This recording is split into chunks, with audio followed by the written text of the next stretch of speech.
स्वागत है आपका आपके अपने YouTube चैनल पर। आज मैं आपके लिए आगरा टूर की वीडियो लेकर आया हूं।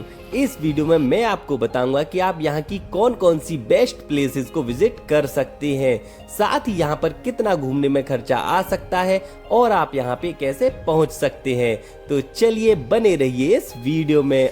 आगरा भारत के प्रमुख शहरों में से एक है जो कि दिल्ली से लगभग 250 किलोमीटर की दूरी पर है। यहाँ पहुँचने के लिए आप चाहे तो दिल्ली से सीधी बस ले सकते हैं, साथ ही आपको दिल्ली से सीधी ट्रेन भी यहाँ के लिए मिल जाएंगी। इसके साथ साथ आप यहाँ पर बाई प्लेन भी आ सकते हैं। यहाँ पहुँचकर आपके लिए जो सबसे बेस्ट डेस्टिनेशन होने वाले हैं वो है यहाँ का रेड फोर्ट और यहाँ का वर्ल्ड फेमस ताजमहल। यहाँ पहुंचकर सबसे पहले हमने अपना पहला डेस्टिनेशन कवर किया जो कि था आगरा फोर्ट। इसे हम लाल किले के नाम से भी जानते हैं क्योंकि इसके निर्माण में लाल बलुआ पत्थर का प्रयोग किया गया है। हाँ, तो अभी हमें आगरा किला पर, जिसे कि हम लाल किले के नाम से भी जानते हैं, और इस किले का निर्माण करवाया था मुगल बादशाह अकबर ने। और यहाँ पर आप देख सकते हैं इन गहरी खाइयों में मुगल काल के समय पानी भरा रहता था और साथ ही यहाँ पर मगरमच्छों को भी पाला जाता था जो कि दुश्मन सैनिकों को आगे आने से रोकते थे। यहाँ ऊपर दीवारों पर सैनिक तीर कमान और भाला लेकर तैयार रहते थे। किले की दीवार दो भागों में बनी हुई है। जो नीचे वाली दीवारें हैं इनकी ऊंचाई 40 फीट की है, वहीं जो ऊंची दीवारें हैं इनकी ऊंचाई 70 फीट है। आगरा फोर्ट की टिकट मात्र 50 रुपए की होती है जो कि हमें टिकट काउंटर से मिल जाती है। आप चाहें तो ऑनलाइन बुक भी कर सकते हैं। इस प्रथम प्रवेश द्वार को हम अमर सिंह गेट के नाम से जानते हैं, जिसे अकबर दरवाजा भी कहते हैं, क्योंकि आगरा फोर्ट का निर्माण मुगल बादशाह अकबर ने ही 1565 ईस्वी में शुरू कराया था, जिसे बाद में शाहजहां ने पूरा करवाया था।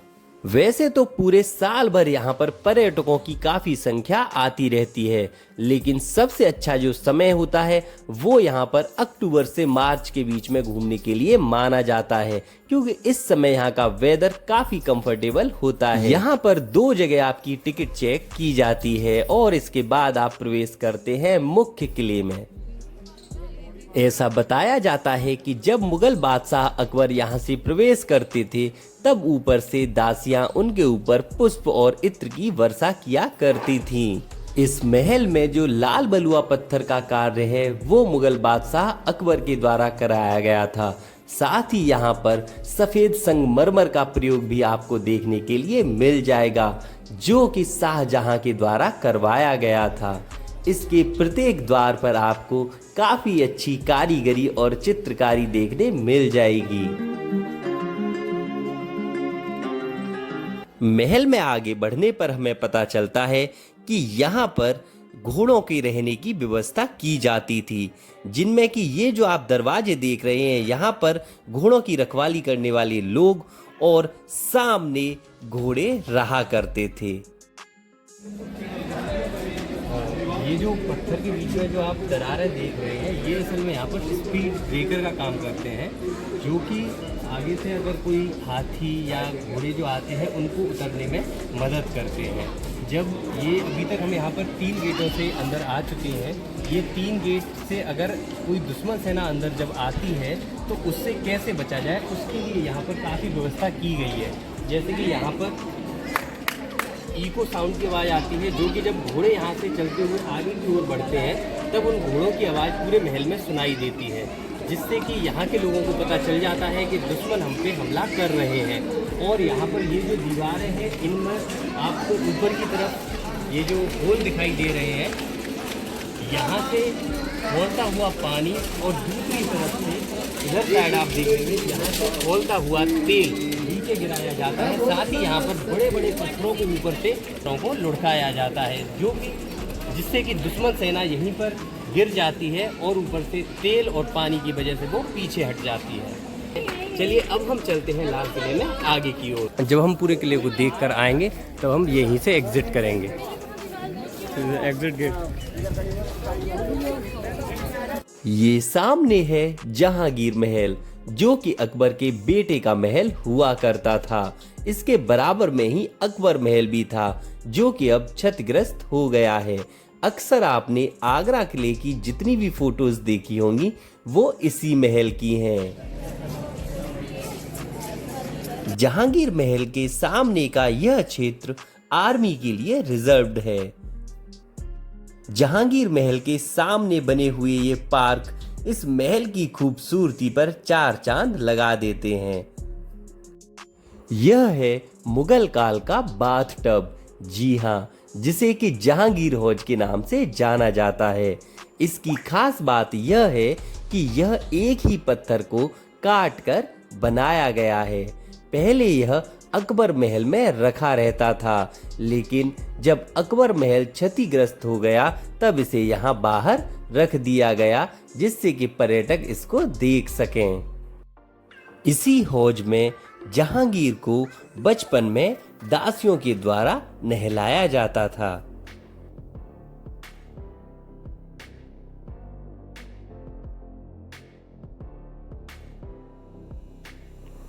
जहांगीर महल में राजस्थानी कल्चर की झलकियां दिखती हैं।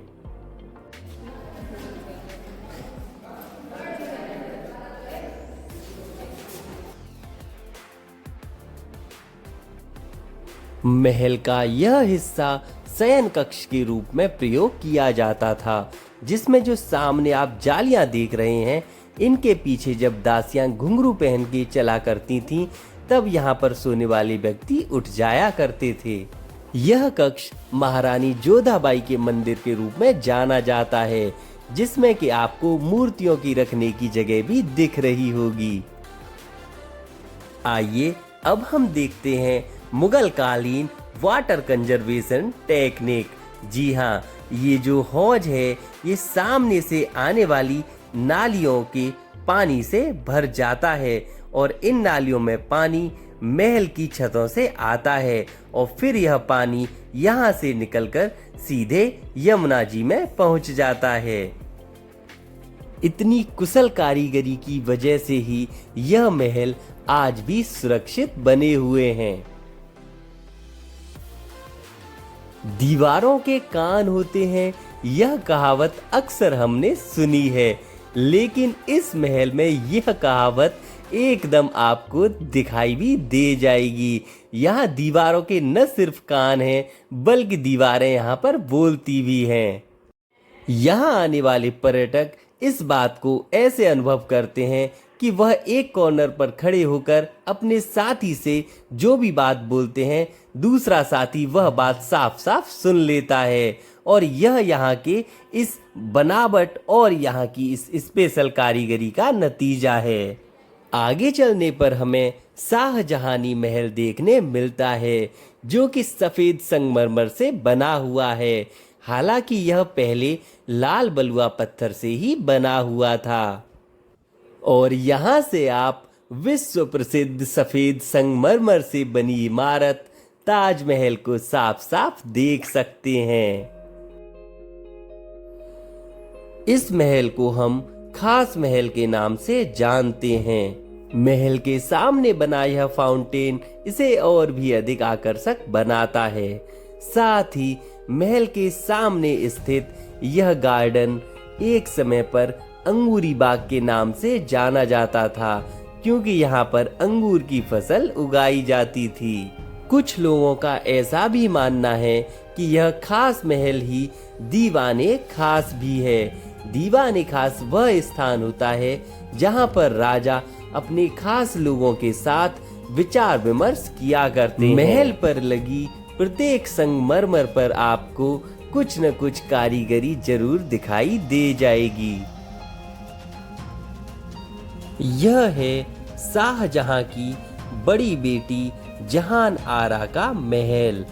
जी हाँ, जब औरंगजेब के द्वारा शाहजहां को बंदी बनाया गया था, उस समय उनकी बड़ी बेटी जहान आरा ने ही उनकी देखरेख की थी। यह है दीवाने आम, जहां पर राजा आम जनता की समस्याओं को सुना करते थे।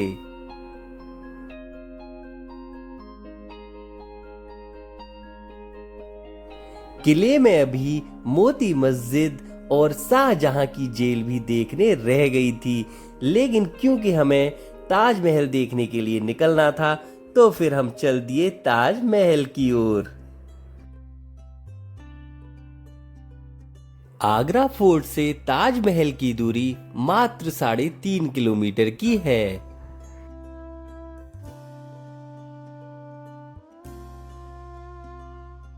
ताजमहल की पार्किंग में आपको ये इलेक्ट्रिक कारें खड़ी हुई मिल जाएंगी और ये आपको मात्र 20 रुपए में ताजमहल के टिकट काउंटर तक पहुंचा देंगी। यहाँ रास्ते में आप चाहें तो छोटे से और प्यारे से मीना बाजार में शॉपिंग भी कर सकते हैं। यहाँ पर आपको काफी इंटरेस्टिंग चीजें देखने के लिए मिल जाएंगी।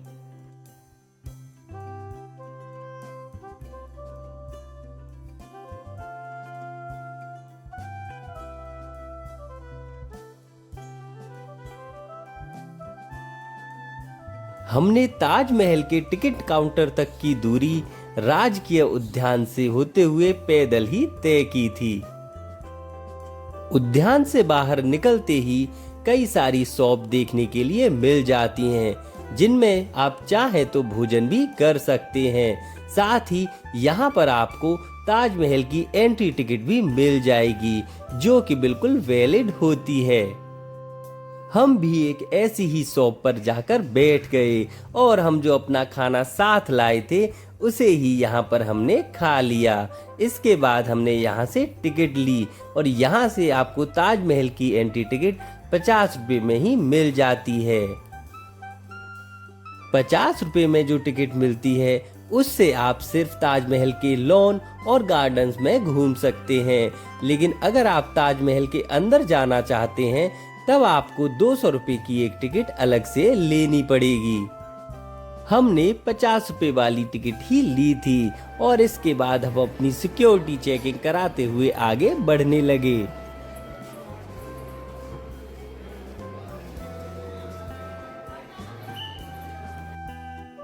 और फाइनली फिर हमने ताजमहल के मुख्य द्वार में प्रवेश किया।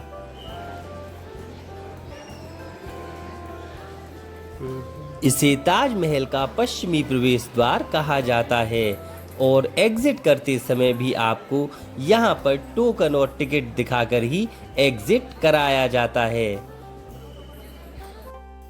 ताजमहल का निर्माण मुगल बादशाह शाहजहां के द्वारा अपनी पत्नी मुमताज महल की याद में कराया गया था।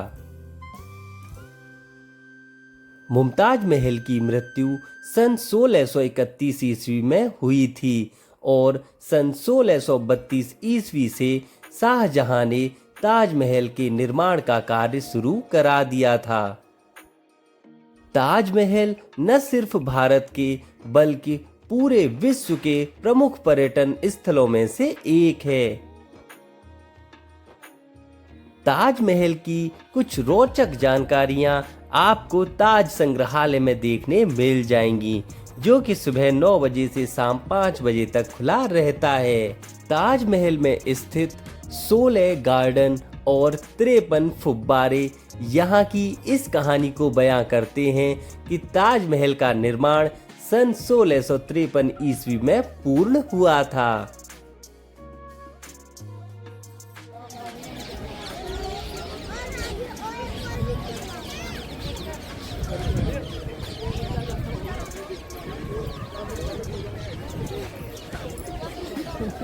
ताजमहल की इस खूबसूरती को निहारने के लिए न सिर्फ भारत से बल्कि पूरे विश्व से पर्यटक यहाँ पर साल भर आते रहते हैं।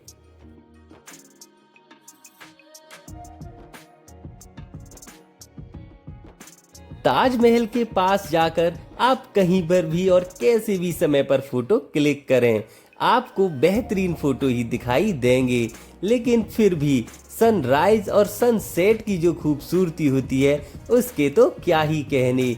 यही सोचकर हम सनसेट के समय पर ताजमहल पर पहुंच गए थे और फिर यहाँ पर कुछ बेहतरीन फोटोज हमने क्लिक किए। आप भी यहाँ पर बेहतरीन फोटोज और वीडियोस बना सकते हैं। ताजमहल के बिल्कुल पीछे से ही आपको यमुना जी भी बहती हुई दिखाई दे जाएंगी। ताजमहल के बारे में एक खास बात यह भी है कि इसके चारों ओर जो ये पिलर आप देख रहे हैं, ये सभी बाहर की ओर झुके हुए हैं, जिससे कि अगर कभी यह गिरते हैं तो यह ताजमहल की मुख्य इमारत को नुकसान ना पहुंचाएं। क्योंकि हमने ताजमहल की 50 रुपए की टिकट ली थी, इसलिए हम केवल यहाँ पर लोन में ही घूमे। अगर आप 200 रुपए की टिकट लेते हैं तब आप ताजमहल के अंदर भी जा सकते हैं। ताजमहल के अंदर आपको मुमताज और शाहजहां दोनों की कब्रें नीचे तहखाने में देखने के लिए मिल जाएंगी। चलिए अब मैं आपको बताता हूं कि आगरा का यह टूर आप कितने रुपए में कंप्लीट कर सकते हैं। आप ताजमहल और आगरा फोर्ट की टिकट 100 रुपये में ले लेंगे। साथ ही आप यहां पर 200 रुपये का ट्रांसपोर्ट यूज कर सकते हैं और इसके अलावा आप यहां पर 200 रुपये का खाना खा लेंगे। इसके साथ ही अगर आप 1 नाइट स्टे करना चाहें तो आपको 500 रुपये में इजीली रूम भी मिल जाएगा। इस तरह आप 1000 रुपये में आगरा का एक दिन का टूर कंप्लीट कर सकते हैं। आई होप आपको ये जानकारी जरूर अच्छी लगी होगी, तो चैनल को सब्सक्राइब और वीडियो को लाइक करना ना भूलें।